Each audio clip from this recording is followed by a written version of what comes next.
pour obtenir un extrait de casier judiciaire aujourd'hui, c'est au faciès. Il faut le savoir. C'est un administrateur civil. Ah non, je suis administrateur civil et je parle. Il faut le savoir. Il faut le savoir. Pour obtenir un extrait d'acte de naissance, c'est le parcours du combattant. Il faut le savoir. Et moi, je vous dis aujourd'hui, le RDPC... Qu'est-ce qui bloque? Qu'est-ce qui fait le parcours du combattant? Justement, c'est qui pose les obstacles sur la route des candidats? C'est le tamis administratif. Moi, j'ai été de l'autre côté et j'y suis toujours en partie. Vous savez, et du fait pour moi d'être venu de cet autre bord m'a permis de toucher du doigt cela. Parce que la politique aujourd'hui et le code électoral, c'est comme si on avait donné une chèvre au peuple et on en a retenu la corde. Donc c'est difficile. Concrètement, Valère Bessala, qu'est-ce qu'un sous-préfet fait? Il se lève le matin, il dit je reçois personne, il va aux manifestations, il éteint son téléphone. De quoi vous parlez en termes d'obstacles pour la concession des dossiers?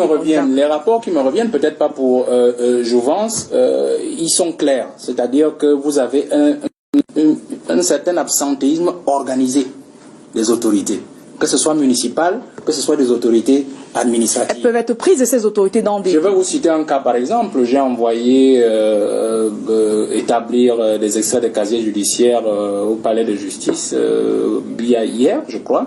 On en a établi 9, on en a déposé 15. On en a établi 9 pour ceux qui n'étaient pas de l'Ouest, et de tous ceux qui n'étaient pas de l'Ouest, les extraits de casier judiciaire ne sont pas sortis. Tous ceux qui n'étaient pas de l'Ouest, tous ceux qui étaient de l'Ouest, leurs extraits casier judiciaire ne sont pas sortis. Et pourtant, ils sont de ma liste. Donc vous comprenez qu'en fait, il y a comme un tamis de ce qu'on appelle aujourd'hui les fauteurs de troubles de l'opposition.